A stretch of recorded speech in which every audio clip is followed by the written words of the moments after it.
오늘은 당신의 방주는 준비되어 있습니까? 라는 제목으로 함께 말씀을 나누겠습니다. 재난 영화를 보면 한결같은 시나리오가 있지요. 그것은 항상 경고를 무시하다가 무자비한 변을 당한다는 겁니다. 사고가 갑자기 일어나는 것 같아도 얼마간 징후가 있기 마련이지요. 그 징조를 사이렌 소리, 경고음으로 듣지 않고 작은 소음 정도로 어떤 해프닝 정도로 치부할 때 걷잡을 수 없는 재앙으로 이어지곤 합니다. 1980년 5월 18일 오전 8시 32분에 미국 워싱턴주 세인트 헬렌스라는 산에 거대한 화산 폭발이 있었는데요. 화산 폭발의 위력이 얼마나 강했던지 역대 최고라고 하는데 24메가톤급의 폭발과 에너지가 망출했다 그래요. 이것이 어느 정도냐면 일본의 히로시마 원자폭탄 아시죠? 거기에 1600배래니까 상상할 수가 없는 거죠. 이곳에 살던 스피릿 레이크의 상장주인 해릿 투르먼은 대피하라는 공무원과 그 전문가들의 경고를 듣고도 산은 나를 해치지 않는다. 이 지역은 나무도 많고 호수도 있어 괜찮다라는 식으로 무시했다고 합니다. 결국 세계 최대 규모의 산사태, 또 화산이 터지게 되면 새설류라고 그것이 산장을 완전히 매몰시키면서 유해조차 수습하지 못했다고 합니다. 이 얼마나 안타까운 일입니까? 그냥 대피하면 되는 것인데. 그런데 이런 일들은 역사상 비일비재하게 일어났습니다. 여러분 타이타닉호 아시죠? 또 인도에 쓰나미가 올 때도 이미 경고는 들어갔어요. 수십만 명이. 그래서 여러분 이제 나오는 말이 뭡니까? 천재지변은 상당 부분 인재지변이다. 천재지변이야 막을 수 없겠지만 인재지변은 얼마든지 막으려면 막을 수 있는 거 아닙니까? 매사에 염려하고 불안해하는 것도 문제겠지만 그 안전불감증, 무사안일주의 만큼 위험한 것이 또 어디 있겠습니까?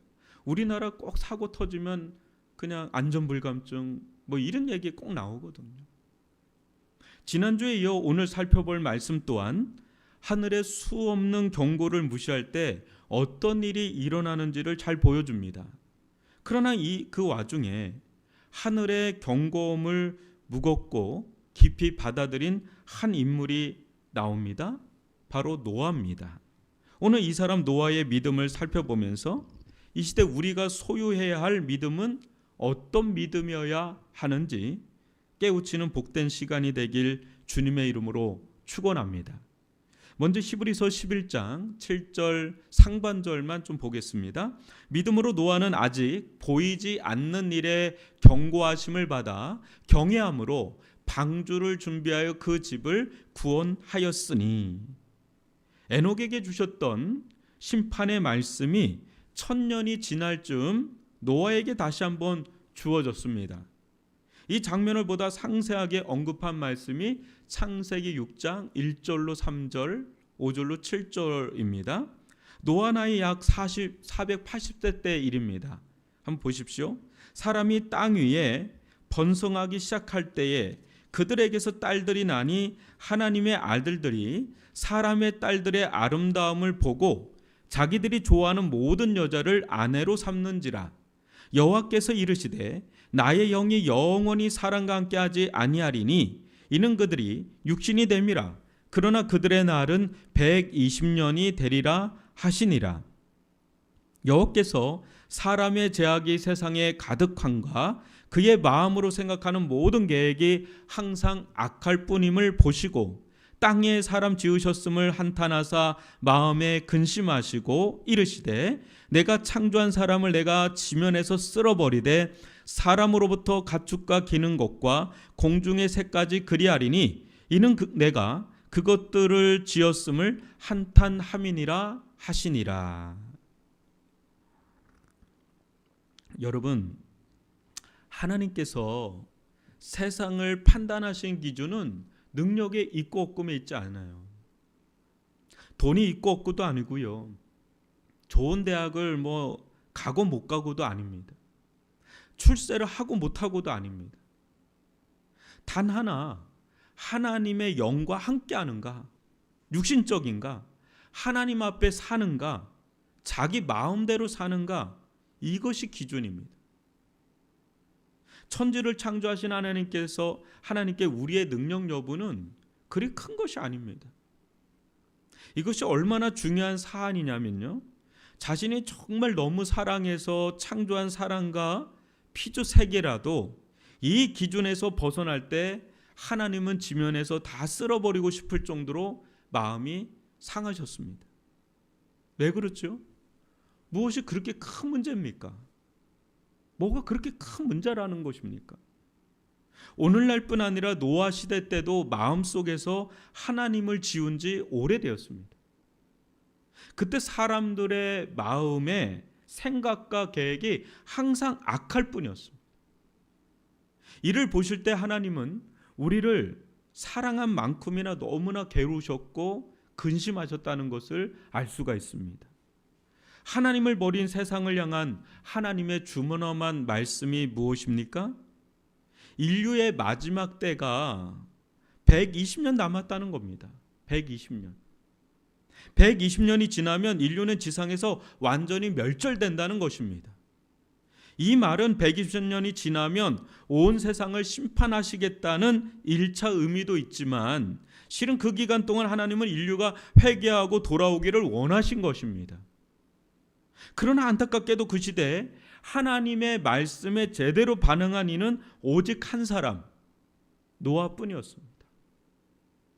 그의 믿음의 희소성 때문에 노아의 믿음이 귀하고 빛나는 겁니다. 그 시대에 하나님의 말씀이 노아 한 사람에게만 독점적으로 주어진 것이겠어요? 아닙니다. 직접적으로 들었던 간접적으로 들었던 하나님은 온 세상을 향한 계획과 뜻을 숨김없이 공개했습니다. 그때는 여러분 언어가 나뉘어지기 전이니까 다 퍼져나가죠. 바벨탑 사건 전이니까. 그러나 그때 세상 사람들의 반응을 한번 볼까요? 여러분 마태복음 24장 37절로 39절을 보시면 노아의 때와 같이 인자의 임함도 그러하리라.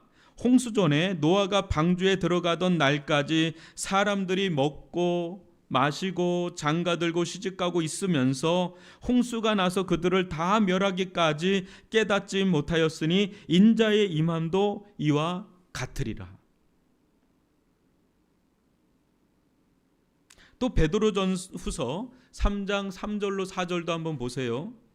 먼저 이것을 알지니 말세에 조롱하는 자들이 와서 자기의 정욕을 따라 행하며 조롱하여 이르되 주께서 강림하신다는 약속이 어디 있느냐? 조상들이 잔 후로부터 만물이 처음 창조될 때와 같이 그냥 있다 하니. 노아 홍수 심판 당시 사람들의 모습을 이처럼 잘 보여주는 말씀이 없어요. 생생하지 않습니까? 어느 누구도 노아를 통해 주어지는 하늘의 경고음에 귀 기울이지 않았습니다. 이들은 브레이크 고장난 자동차처럼 낭떠러지를 향해 질주했습니다. 이들은 내리달리는 길을 멈춰 설 이유가 없었습니다. 늘 살던 대로 살 뿐이었습니다. 왜요? 세상이 너무 좋기 때문입니다.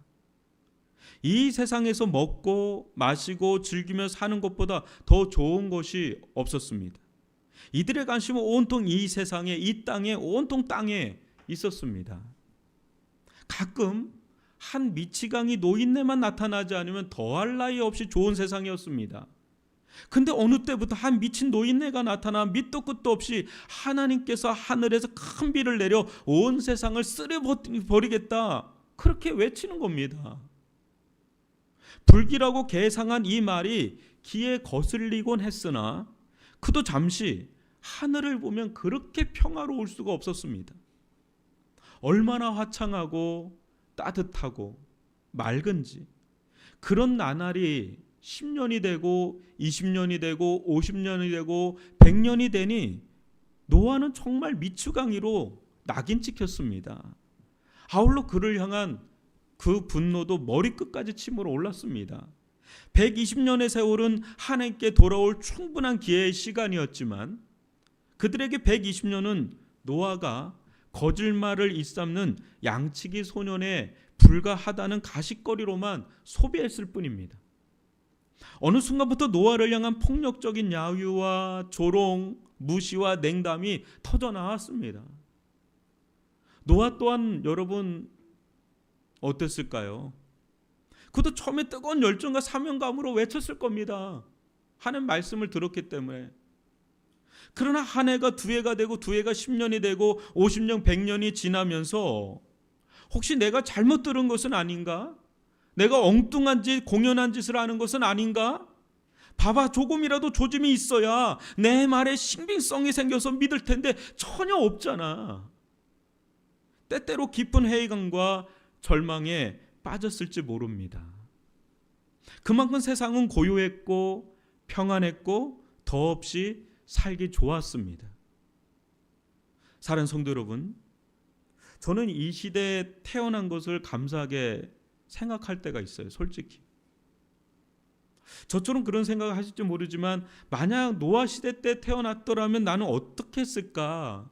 과연 노아처럼 경고를 듣고 방주에 들어갔을까? 아니면 노아를 조롱하며 야유하며 무시했을까? 어느 때는 그 시대 사람들과 별반 다르게 살지 않았을까라고 하는 생각이 들어서 막 오금이 저려올 때가 있어요. 여러분들은 어떻을 것 같습니까? 여러분, 노아의 믿음이 얼마나 위대합니까? 보십시오. 노아의 믿음을 말입니다. 그는 아직 보이지 않는 일, 즉 장차 일어날 홍수 심판에 대한 경고를 들었을 때 그것을 절대 농담으로 여기거나 웃어 넘기지 않았습니다. 세상 시류에 편승하지 않고 하나님의 말씀을 조금도 의심하지 않고 믿었습니다. 그는 이 사안을 매우 진지하고 무겁게 받아들였습니다. 살아가는데 가벼이 웃어 넘길 사안이 있고 진중하게 받아들일 사안이 있지요. 근데 우리는 당장 무슨 일도 일어나지 않는다는 이유로 하나님을 경홀히 여기며 하나님의 말씀을 가벼이 여길 때가 있습니다. 그때 오히려 겨 같은 가벼운 신앙, 속빈 강정 같은 신앙으로 전락합니다. 세상 물결에 이리 휩쓸리고 저리 휩쓸리면서 매우 간념적인 신앙인이 됩니다. 머리는 다 알고 동의하는 것 같은데 삶이 따라주지를 못할 때가 있죠. 하나님의 말씀보다 다른 것들이 중하게 다가오게 말씀이 우선순위에서 자꾸 밀려나갑니다. 그렇게 한 번, 두 번 양보하다 보면 영적 안전 불감증이라는 내성이 생깁니다. 아, 이렇게 살아도 별일이 없네? 난 또 무슨 큰일이라도 나는 줄 알았지 뭐야? 괜찮네. 괜찮아. 아무 일도 일어나지 않아.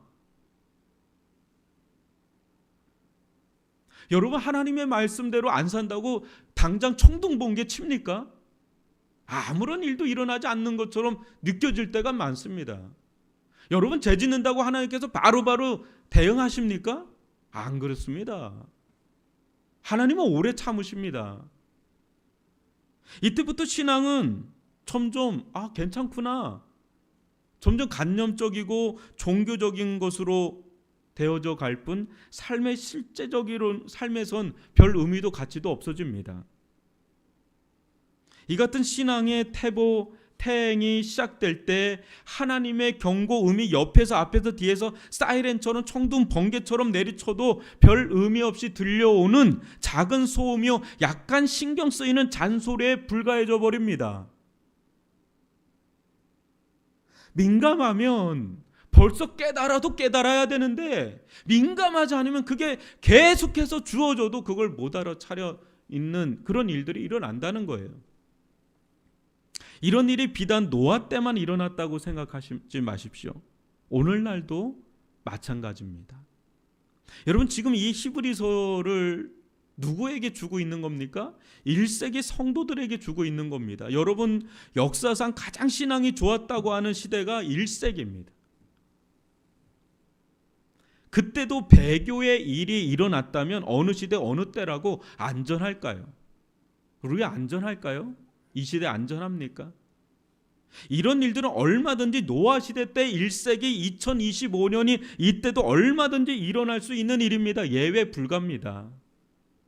노아는 아무도 믿지 않는 가운데 홀로 믿었습니다.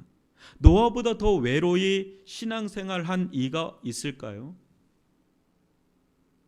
그러나 그는 하늘이 어떠하든, 세상 사람들의 야유와 조롱, 무시와 협박이 어떠하든 상관없이 하늘의 경고음을 세상 무엇보다 크고 두렵게 들었습니다. 그때 하나님을 향한 경외심이 커져갔고, 아직까지 일어나지 않은 일이지만 방주 짓는 일에 혼신의 힘을 쏟았습니다. 그가 일평생 한 일은 세상 다른 일이 아닌 방주 짓는 일이었습니다. 그러나 무모해 보였던 방주가 나중에 그와 가족을 구원할 구원의 배요, 세상을 향한 경고등으로 드러났죠.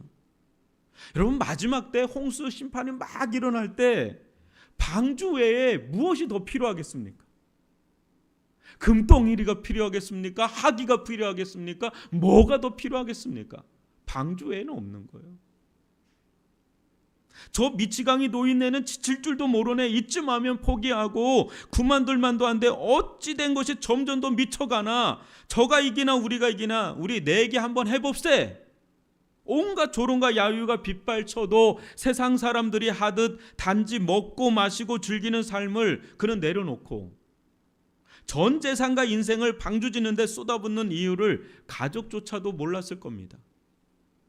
그럼에도 노아는 우직하게 산꼭대기에 거대한 방주를 지어갔습니다.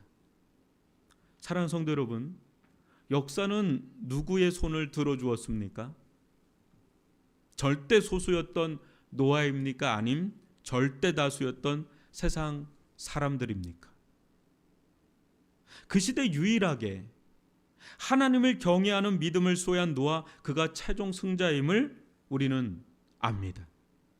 그로 인해 가족은 구원받았으나 끝까지 구원의 손길을 거부한 세상은 정죄와 심판을 받았습니다. 이때 노아는 육체적인 구원을 넘어서 하나님으로부터 놀라운 상을 받았는데요.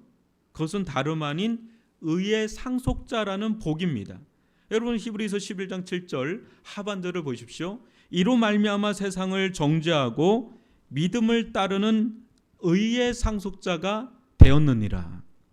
사랑하는 성도 여러분, 믿음으로 노아가 홍수 심판이라는 경고를 받고 방주를 준비해서 구원받은 것은 알겠는데, 그것이 세상 사람들을 정죄하는 것이 되었다는 것도 알겠는데, 믿음을 따르는 의의 상속자가 되었다. 이거 과연 무슨 말일까요? 의의 상속자가 되었다. 이게 의미하는 바가 뭘까요? 이 개념은 굉장히 중요한 의미를 갖습니다. 여러분 잘 들어보십시오. 먼저 이 상속자라는 말을 생각해 보십시오. 상속자. 보통 누구를 상속자라고 하죠? 상속자. 자녀들이잖아요. 자녀들. 여러분, 어느 회사에 자녀와 직원이 다닌다고 해보세요. 둘 다 똑같이 일한다고 생각해 보세요. 어떻게 보면 자녀보다 탁월하고 유능한 직원들은 얼마든지 있습니다. 능력 면에서 보면. 그러나 아무리 유능하고 탁월하더라도 상속자는 될 수 없습니다. 상속자는 오직 자녀뿐입니다. 그렇다면 자녀가 무엇인가 잘해서 탁월해서 그런 겁니까? 아니죠. 그저 회사 대표가 부모라는 이유로 상속받는 겁니다. 자녀 편에서 보면 은혜라고 하는 거죠. 부모 잘 만난 거죠. 은혜죠. 지금 하나님께서 노아를 상속자라고 할 때 이런 의미인 겁니다. 너는 상속자다 이거죠. 노아가 무엇인가 대단한 일을 해서, 즉 방주 짓는 일을 잘했다고 해서, 가족들을 구원했다고 해서 그 공로로 상속자로 삼은 것이 아니에요. 이걸 잘 알아야 돼요. 상속이라는 거는 내가 뭔가 해서 얻는 게 아니에요. 은혜입니다. 오직 믿음을 보시고 전적으로 하나님께서 의의 상속자로 삼아 주셨다는 거예요. 그런데 여기서 하나님은 노아에게 세상에 다른 상속도 많잖아요. 뭐 회사를 물려준다든지, 뭐 재산을 물려준다든지, 뭐 땅을 물려준다든지, 뭐 여러 가지 물려줄 것도 많은데 왜 하필 의라고 하는, 의의 상속자, 의라고 하는 것을 상속으로 주신 것일까? 여러분, 얼마 전에 해군 장교로 인간식을 마친 이재용의 아들 이주호 같은 이들이, 여러분, 그건 뭐 대단한 사람 아니잖아요, 그 자체로. 근데 모든 뉴스가 그 해군에 가서 계속 그 사람만 찍습니다. 왜 찍죠? 이재용 아들인 거예요. 그냥 삼성그룹의 아들인 거예요. 그거 아들 하나라는 이유로 그냥 찍고 그러는 겁니다. 해군 뭐 참모총장까지 좀 한번 만나달라고 하고. 솔직히 좀 부럽지 않습니까, 여러분? 야, 저런 사람의 아들로 태어나면 얼마나 좋을까. 태어나서 눈 떠보니까 막 그런 거죠. 여러분, 얼마 뭐 이 정도는 아니더라도 세상 근심 걱정 없이 살 정도의 부와 권력을 가진 부모 밑에서 태어나면 얼마나 좋을까. 한두 번쯤은 뭐 그런 생각 해본 적 있지 않습니까?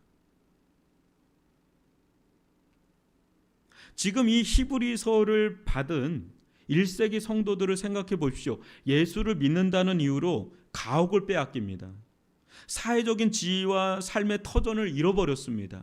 엄청난 핍박의 시대예요. 심지어 가문에서 제명당하기까지 했습니다. 예수 믿는다는 이유로. 이들은 모든 것을 잃어버린 자들입니다. 여러분, 이런 상황에 놓이면 뭐가 필요하겠습니까? 여러분, 히브리서 10장 32절로 32절에 보면 이들의 형편을 살짝 보여주거든요. 한번 읽어드릴게요. 전날에 너희가 빛을 받은 후에 고난의 큰 싸움을 견디어낸 것을 생각하라. 혹은 비방과 환난으로서 사람에게 구경거리가 되고 혹은 이런 형편에 있는 자들과 사귀는 자가 되었으니 너희가 갇힌 자를 동정하고 너희 소유를 빼앗기는 것도 기쁘게 당한 것은 더 낫고 영구한 소유가 있는 줄 알미라. 여러분, 정말 1세기 때 이 핍박받는 그리스도인들은 그냥 집도 잃어버리고요, 자기의 어떤 세상의 어떤 직장도 잃어버리고 정말 너무너무 고통스러운 그런 예수 믿는다는 이유 하나로요. 그런 자들에게 이 노아 이야기를 하면서 의의 상속자가 되었다, 이 말이 그렇게 위로가 될까요? 힘이 될까요? 쉽죠. 왜냐하면 좀 권력을 주든지 뭐 물질을 주든지 뭔가 눈에 보이는 걸 줘야죠. 이들은 그 시대 노아와 별반 다를 바 없이 시련을 겪었습니다. 내가 그런 이렇게 예수 믿는다는 이유로 이렇게 핍박을 받을 때, 어려움을 받을 때 내가 공연히 헛된 짓을 하고 있는 것은 아닌가? 내가 현실을 몰라도 너무 모르는 것은 아닌가? 아니, 저렇게 예수 안 믿어도 세상 떵떵거리며 잘 사는데 나는 뭐야? 이 무슨 고생이야? 예수가 오긴 뭐가 다시와 하늘을 보라고 멀쩡하기만 하잖아. 나만 고생하면 그나마 견디겠는데 아이들이 무슨 죄야? 에이, 예수 믿는 게 뭐 대수라고. 나도 그냥 저 사람들처럼 편하게 살지 뭐. 저렇게 산다고 무슨 일이 일어나는 것도 아니고 이렇게 살다가 내가 제명에 못 살 것 같아 하면서 회의감과 절망에 신앙마저 저버리고 배교하는 이들이 속출하던 때가 지금 히브리서를 받고 있는 1세기 때입니다. 히브리서 저자는 자신들이 인생의 실패자고 빈털터리라는 생각에 시리에 빠져 있던 1세기 그리스도인들에게 노아의 이야기를 들려주면서 이야기하는 겁니다. 사랑하는 형제들이요, 세상이 당신들의 상속권을 박탈했습니까? 그래서 세상 모든 것들을 잃어버렸습니까? 두려워하지 마십시오. 노아를 보십시오. 그도 세상의 모든 것을 잃은 것처럼 보이지 않았습니까? 그냥 방주만 붙잡고 있었으니까요. 그러나 그는 하나님께 의라는 고귀한 유산을 받았습니다. 그 결과 다른 이들은 심판받아 멸절했지만 오직 이 의를 소유한 노아만이 새로운 세상의 주인이 되지 않았습니까? 여러분, 홍수가 끝나고 난 뒤에 온 세상은 누가 주인입니까? 노아였죠. 노아가 새 하늘과 새 땅의 주인이었단 말이죠. 당신들은 잠시 머물 땅의 것을 잃어버렸는지 모르지만 장차 새하늘과 새 땅을 공식적으로 상속받을 자임을 잊지 마십시오. 기죽지 마십시오. 두려워 마십시오. 당당하게 걸어가십시오.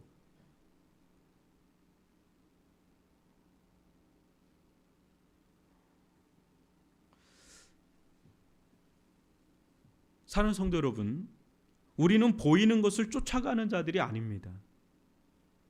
우리는 믿음을 따라 사는 자들입니다. 믿음을 따라 사는 자에게 가장 가치 있는 세계는 눈에 보이지는 않으나 장차 상속받을 영구한 세계입니다. 우리가 이 세계를 쫓는다 할 때 세상 사람들로부터 이해받으려고 하지 마십시오. 그들은 우리를 이해할 수가 없습니다. 여러분, 세상 사람들이 노아를 이해할 수 있습니까? 절대 이해할 수 없습니다. 그들의 눈에 우리는 분명 돈키호테처럼 우스꽝스럽고 개상할 뿐입니다. 왜 인생을 저렇게 바보 멍청이처럼 살지? 뭐라고? 이 세상이 이젠 불심판으로 사라지고 새하늘과 새 땅이 열린다고? 말 같은 소리를 해. 말 같은 소리를. 그렇게 할 겁니다.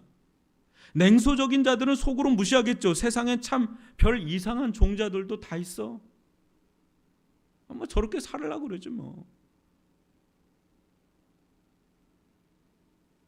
노아 시대 때나 말세 때나 예수는 매 한 가지라 하였습니다. 오늘날 우리가 사는 시대는 인류 역사상 가장 문명화된 시대입니다. 과학기술은 고도로 발달하고요. 향후 5년에서 10년 후가 되면 AGI라고 하는 인간과 유사한, 아니 인간의 지능을 뛰어넘는 인간지능이 개발된다고 그래요.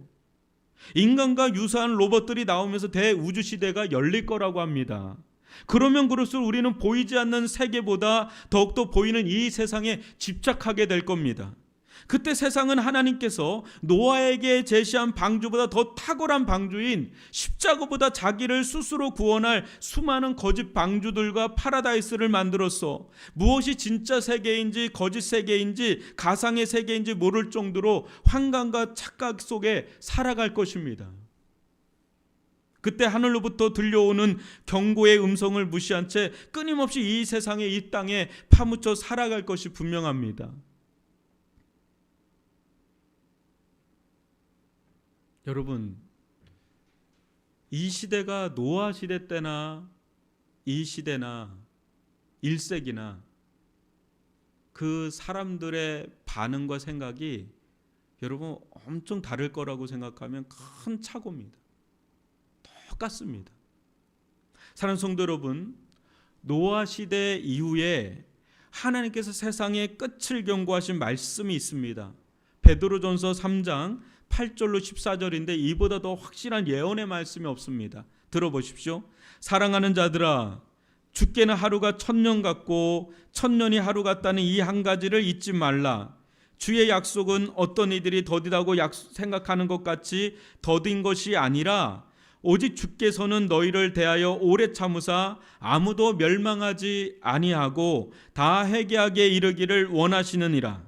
그러나 주의 날이 도둑같이 오리니 그날에는 하늘이 큰 소리로 떠나가고 물질이 뜨거운 불에 풀어지고 땅과 그 중에 있는 모든 일이 드러나리로다. 이 모든 것이 이렇게 풀어지리니 너희가 어떠한 사람이 되어야 마땅하냐? 거룩한 행실과 경건함으로 하나님의 날이 임하기를 바라보고 간절히 사모하라. 그날에 하늘이 불에 타서 풀어지고 물질이 뜨거운 불에 녹아지려니와 우리는 그의 약속대로 의가 있는 곳인 새 하늘과 새 땅을 바라보도다. 그러므로 사랑하는 자들아, 너희가 이것을 바라보나니 주 앞에서 점도 없고 흠도 없이 평강 가운데서 나타나기를 힘쓰라.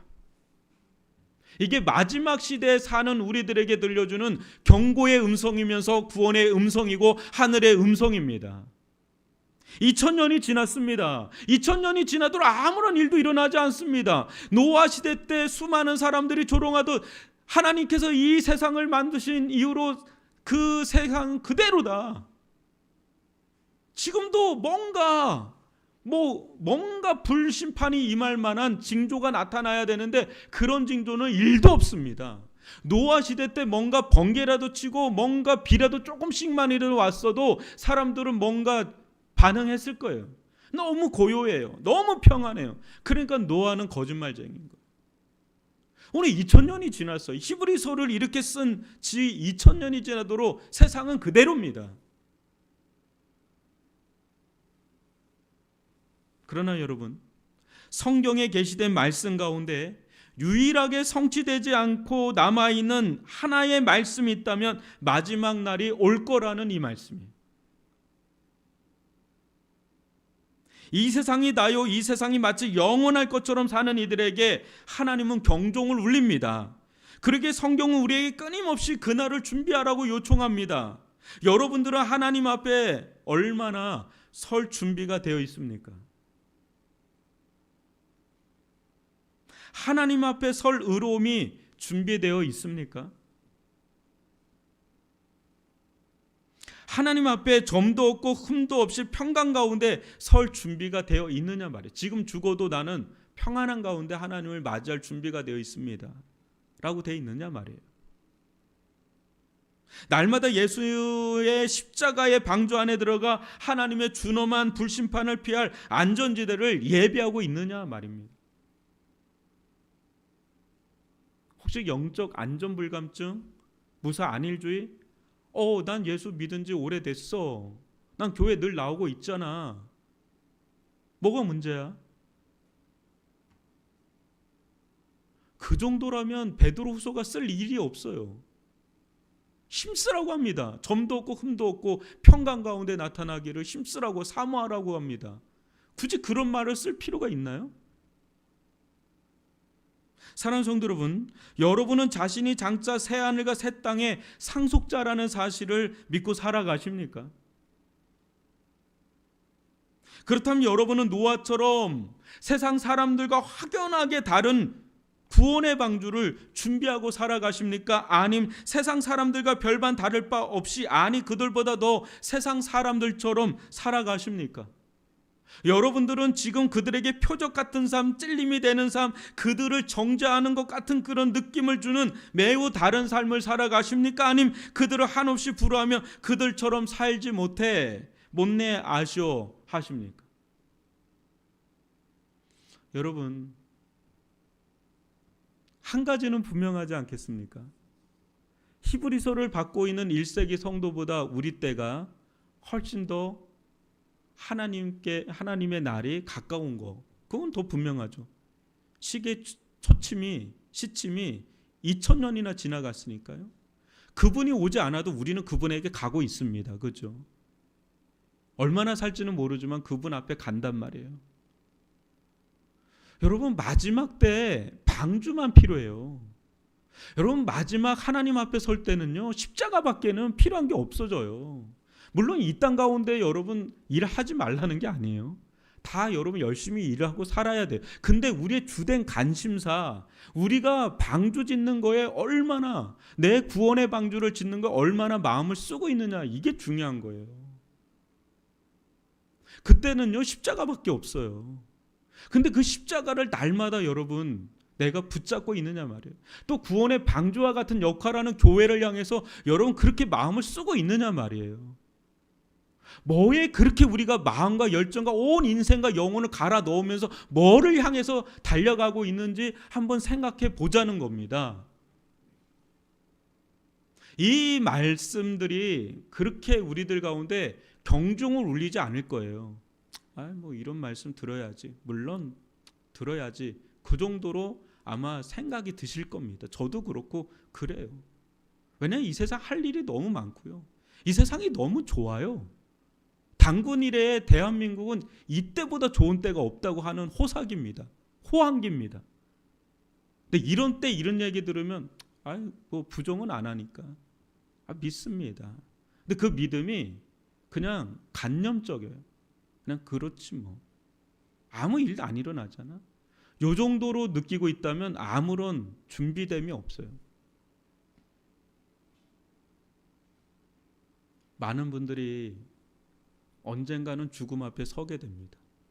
그때 목회자서부터 해서 수많은 사람들이 엄청 고민하게 됩니다. 내가 정말 구원받은 사람이 맞나? 여러분, 저는 설교를 마치면서 피터 루이스의 고백으로 마무리하고자 합니다. 그리스도 예수는 지금 우리의 방주가 되신다. 그 방주는 온 세상을 태우기에 넉넉할 만큼 크고 삶의 충격들과 솟구치는 죽음의 물결, 최후 심판이라는 대격변을 견뎌내게 넉넉할 정도로 강하다. 우리에게 절대적으로 필요한 피난처와 구원으로 우리 모두에게 오신 하나님의 아들 안에 안전이 있다. 하나님이 우리의 방주와 새로운 세상으로의 안전한 여행을 계획해 놓으셨다. 우리는 그 방주에서 나와 새 하늘과 새 땅을 상속받게 될 것이다. 저는 이 글귀를 보고 정말 충격을 받았습니다. 십자가 안이 이렇게 크고 넓은지, 온 세상을 다 담을 만큼 십자가라는 방주는 가장 안전한 방주입니다. 그리고 그 방주를 나올 때 우리는 새 하늘과 새 땅을 상속받는 상속자로서 우리는 들어가게 된다는 것. 여러분, 우리 이 시대, 점점 말세로 가고 있는 이 시대, 우리에게 주어진 일을 성실하게 지혜롭게 최선을 다해서 하는 것도 중요하지만, 여러분, 구원의 방주를 준비하는 그 삶에 온통 여러분의 모든 에너지와 마음을 쏟는 것은 가장 가치가 있고요. 그게 때로는 너무너무 외로울 겁니다. 왜? 주변에 그런 사람들이 많이 없으니까. 그러나 그렇게 나아갈 때 하나님께서 우리에게 은혜로 의의 상속자라는 타이틀을 줄 텐데, 그것은요, 노아가 눈 떠보니까, 노아가 배에서 나와 보니까 온 세상에 아무도 없고 자기가 온 세상을 상속받은 자처럼, 여러분, 하나님 나라의 영광은 이 땅과 좋게 비교할 수가 없습니다. 그것을 우리가 큰 소망으로 삼고 1세기 성도들에게도 이걸 준 겁니다. 좀 참자. 너희들이 외로울 거다. 그러나 그 길이 틀린 길이 아니야. 역사는 노아의 손을 들어줬어. 역사는 누구의 손을 들어줄까?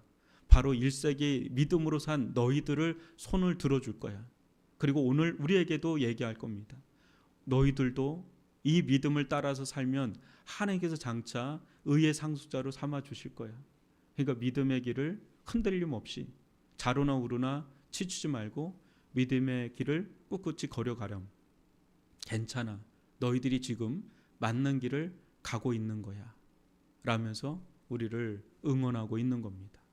여러분, 우리들 이 시대에 정말 믿음의 방주인 십자가를 붙잡고 새하늘과 새 땅을 소망으로 삼으면서 오늘도 믿음으로 승리하면서 나아가는 저와 여러분이 되시기를 주님의 이름으로 축원합니다.